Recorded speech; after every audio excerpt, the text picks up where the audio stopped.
देखो, अगर ना आप इंग्लिश बोलना सीखना चाहते हो तो आपको मैं 3 चीजें बता रहा हूं, बस ये सीख लो, आपको इंग्लिश बोलना डेफिनेटली आ जाएगा।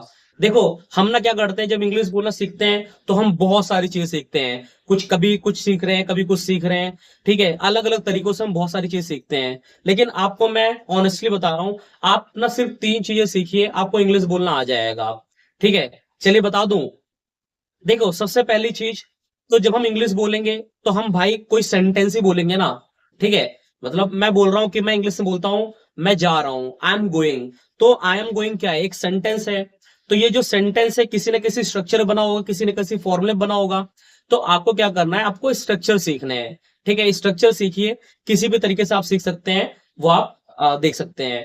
ठीक है, क्योंकि सेंटेंस बनेगा तो स्ट्रक्चर से ही बनेगा। ठीक है, किसी न किसी फॉर्मूले से ही बनेगा।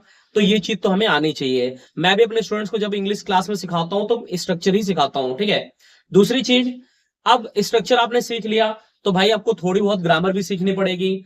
तो थोड़ी बहुत तो ग्रामर सीखोगे ना।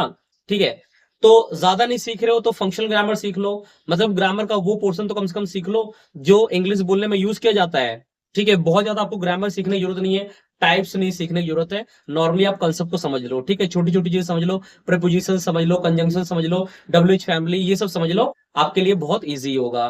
तीसरी चीज, वोकैबुलरी, वर्ड मीनिंग्स बहुत जरूरी है।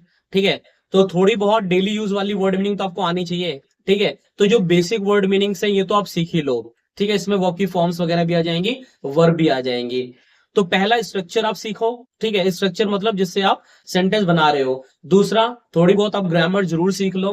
ठीक है, और तीसरा, वोकैबुलरी यानी वर्ड मीनिंग। अब चौथी चीज जो रह जाएगी आपके लिए वो रह जाएगी स्पीकिंग। तो भाई स्पीकिंग की तो प्रैक्टिस आपको करनी पड़ेगी। लेकिन ये 3 चीजें ध्यान रखो, स्ट्रक्चर, ग्रामर और वोकैबुलरी। इस तरह से आप इंग्लिश बोलना आसानी से सीख जाओगे। आपको मैंने बिल्कुल सिंपल तरीके से बता दिया। आपको ना बहुत ज्यादा चीजें सीखने की जरूरत नहीं है कि हम ग्रामर में ये भी सीख रहे हैं वो भी सीख रहे हैं। ठीक है, बहुत ज्यादा चीजें सीखने की जरूरत नहीं है, बहुत सिंपल तरीके से आप इंग्लिश बोलना सीख सकते हो। मैंने आपको सिंपली तरीके से बता दिया। तो 3 चीजों को ध्यान रखो, पहले स्ट्रक्चर सीख लो।